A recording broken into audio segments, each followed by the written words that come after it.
What's going on, guys? My name is Triforce Addiction. Welcome back to, I guess, a re-uploaded video. This one's going to be a little bit more concise, and it has to do with my first impressions of DMZ Recon.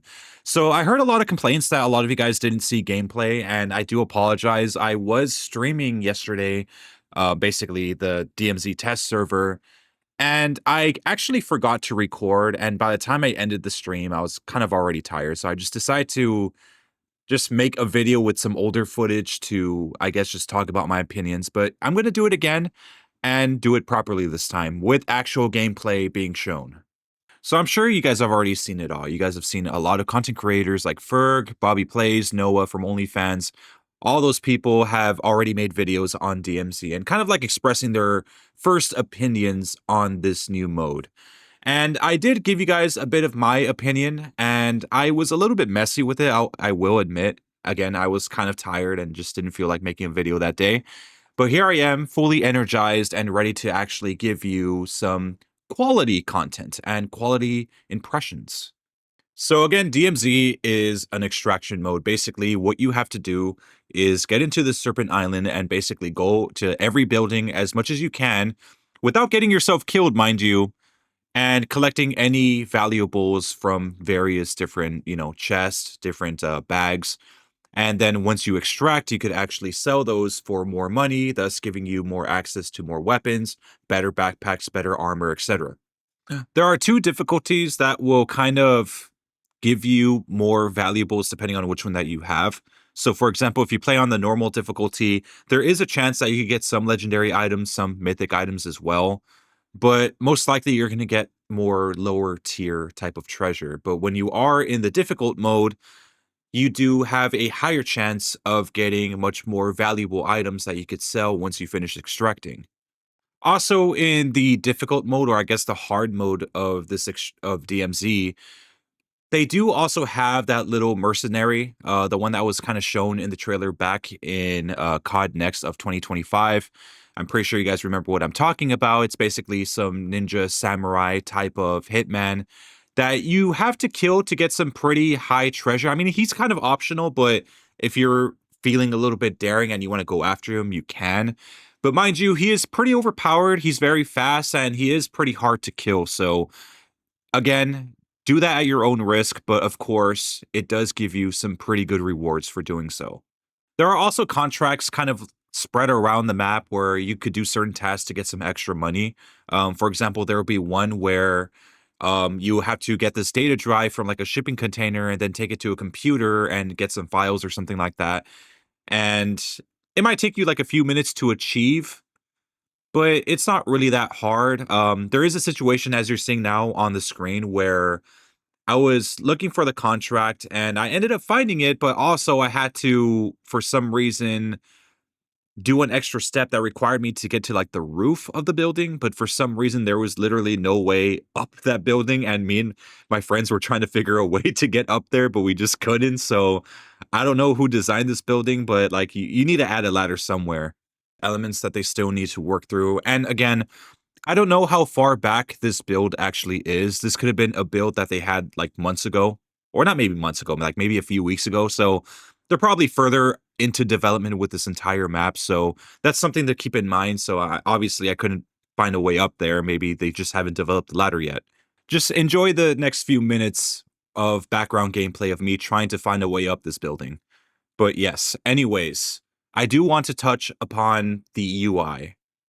So the UI, it's all right. Like they try to get a lot of inspiration from Modern Warfare 2 and it shows. I mean, even when you play the game, if you get a kill, it sounds like Modern Warfare 2.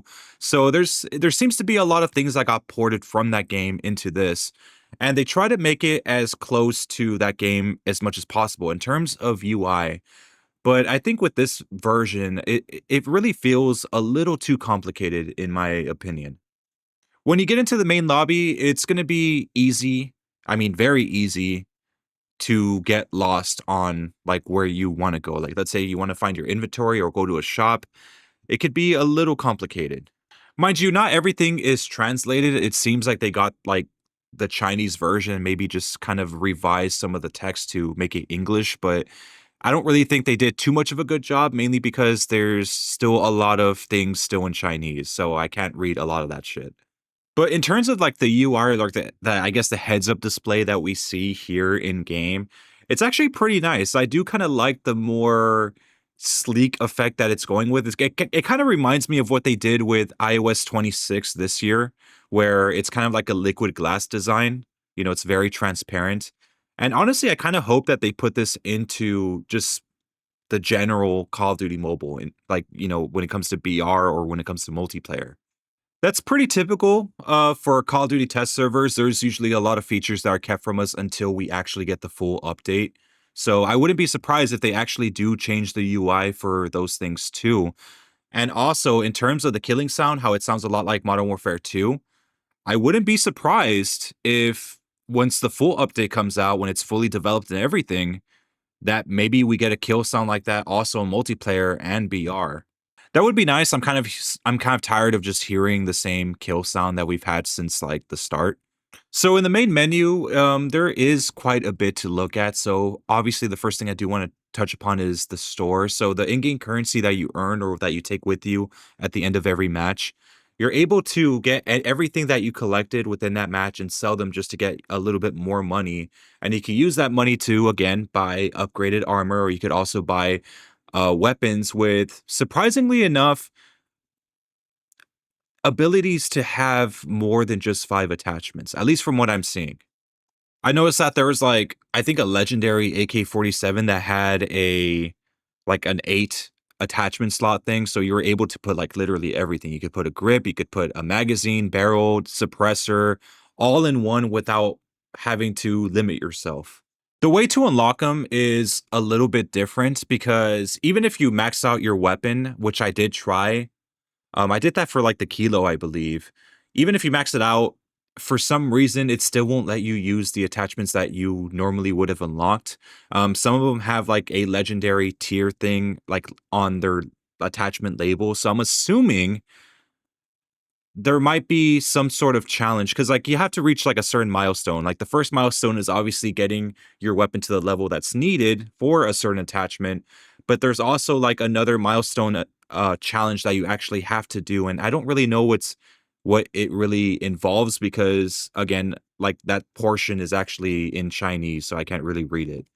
And most of these challenges to unlock those types of attachments like marksman barrels are like, all those are kind of, like, locked behind those things, so you're gonna have to do some extra stuff if you wanna have more range or if you wanna have more stability.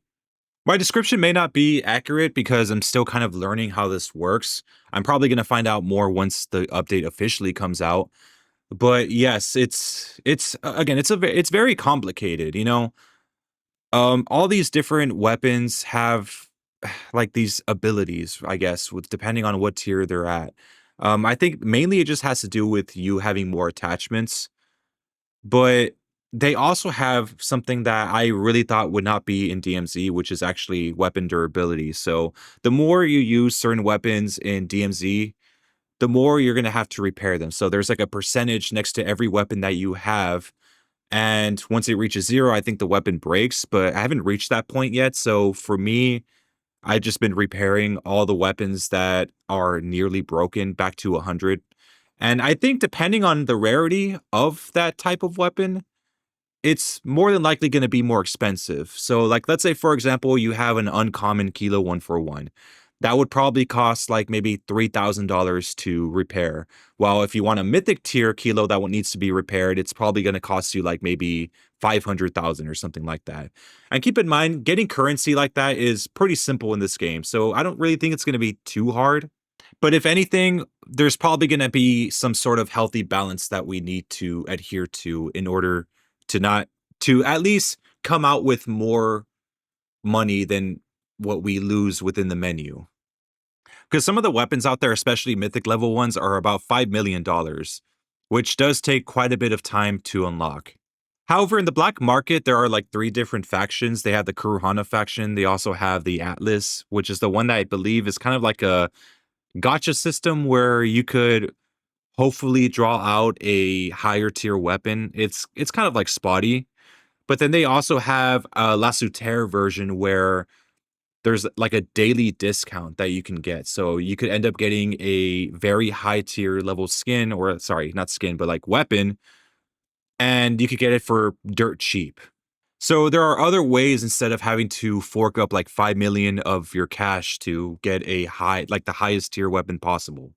But besides the weapons, we also have a reintroduction of talents. So I'm pretty sure you heard what that is if you played Undead Siege.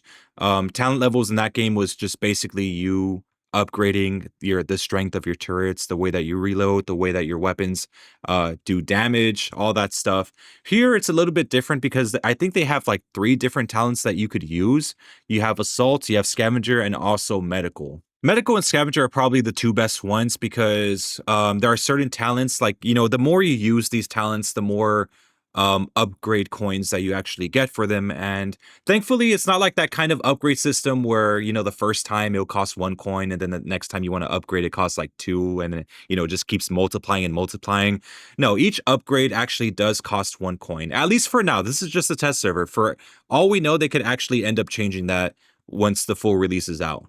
But some of these abilities are pretty cool within the talents themselves. So, for example, they have one for medical where you could end up putting on your armor a little bit quicker, and you could upgrade that about 3 or 4 times to maximize the speed. And by the time you have it fully maxed out, like you're putting on your armor extremely fast.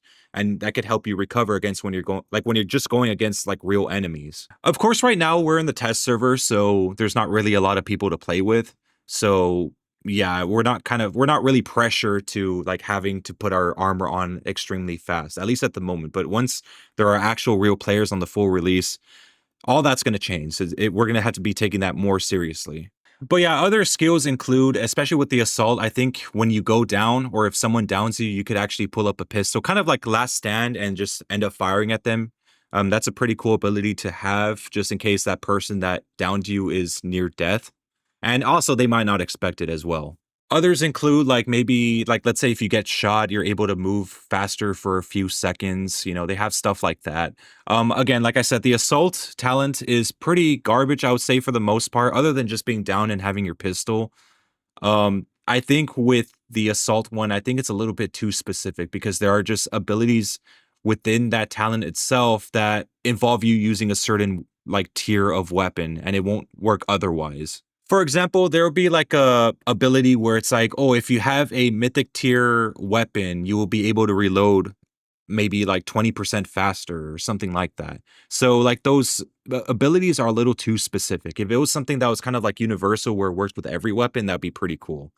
But assault doesn't work that way. And I think that's why I just do not like that one talent. But scavenger and medical are like the 2 best ones in my opinion right now. The max level for these talents are actually level 30. That might change with the full release, but apparently you could actually use your weapon XP cards to max out these talents. So I'm not sure if that's going to be something that sticks and it's something that comes out in the full release.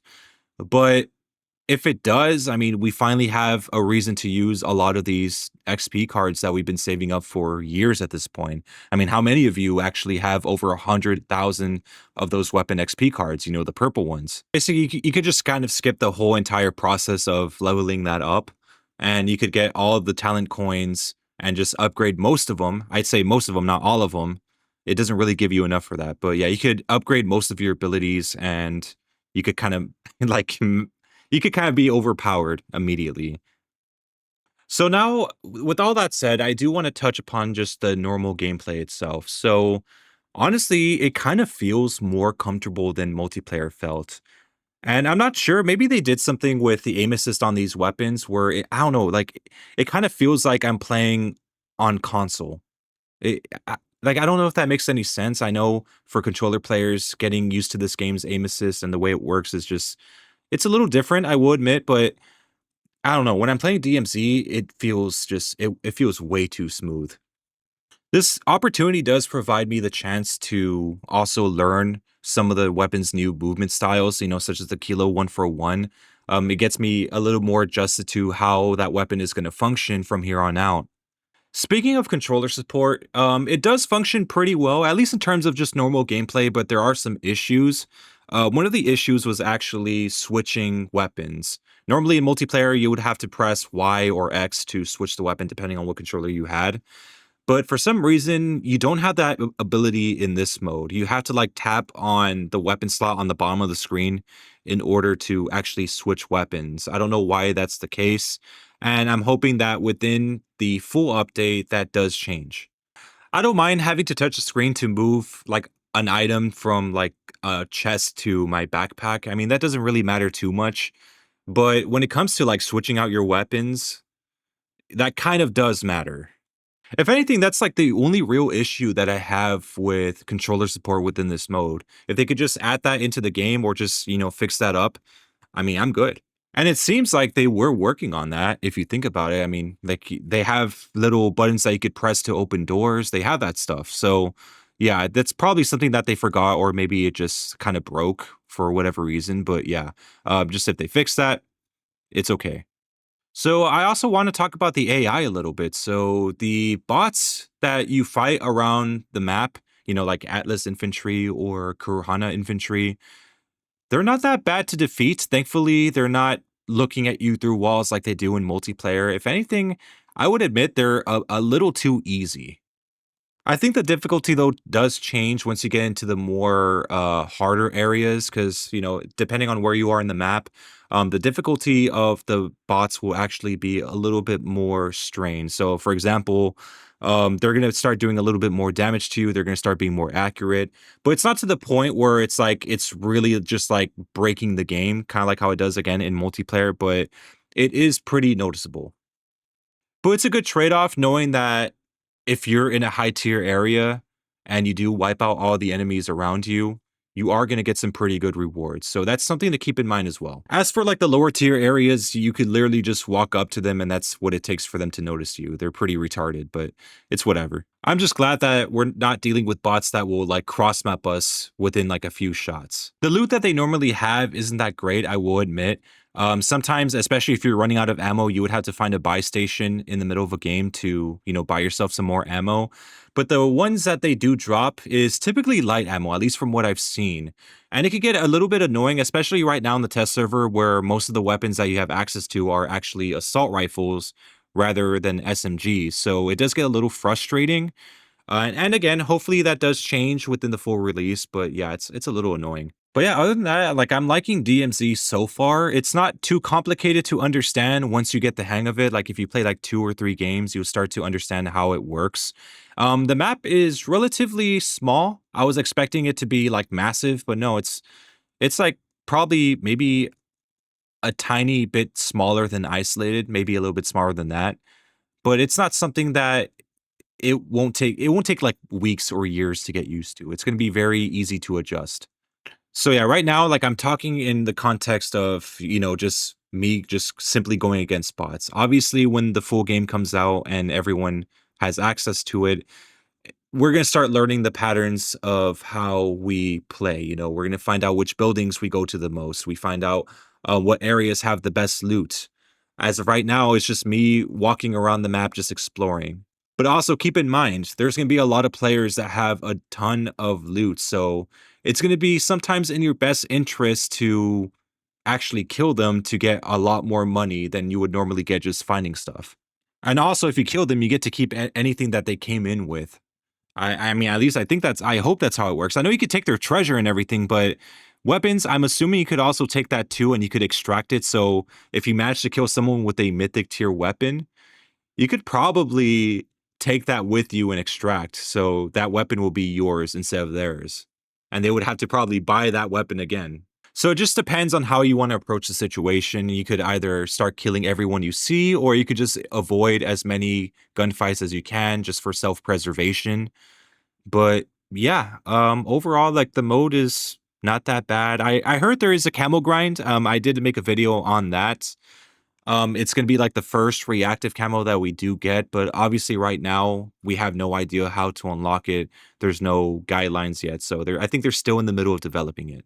But I'm actually hoping that we could actually really grind it out, maybe get like 100 kills to unlock the camo or something like that, because I feel like recently a lot of good camos that have come out really require no work. And we already have a completionist camo like Damascus that takes you months to get, especially now given that you have to like get all the weapons gold no matter how new they are. And yeah, I'm hoping that we could we could actually earn it instead of just getting it through a crate or something. There were milestone challenges, might I add, where they'll have stuff like, oh, extract 3 times, or break into a safe 2 times. Like they have stuff like that, and they do give you like an epic item, though it does have like a Chinese text on it rather than a crate.